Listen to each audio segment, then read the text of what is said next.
সেই রুহানি দোয়া এবং দয়াল নবী রাসূলুল্লাহ সাল্লাল্লাহু আলাইহি ওয়াসাল্লামের নেকাবানি ভবন করতে আল্লাহ তাআলার অবারিত রহমত আপনাদের উপর বর্ষিত হতে থাকুক। আসসালামু আলাইকুম ওয়া রাহমাতুল্লাহি ওয়া বারাকাতুহু। ভাই বোনেরা আমার,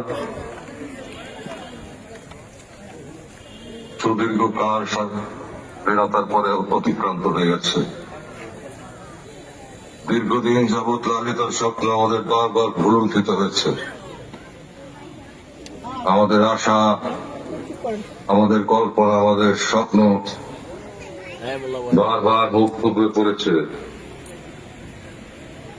আমরা আশা করেছিলাম জাতি হিসাবে আমরা মাথা তুলে দাঁড়াবো, অন্ন, বস্ত্র, বাসস্থান, চিকিৎসা সহ সকল প্রকার নাগরিক অধিকার আমরা ভোগ করব। আমরা সকল প্রকার দারিদ্রতা থেকে মুক্তি পাব।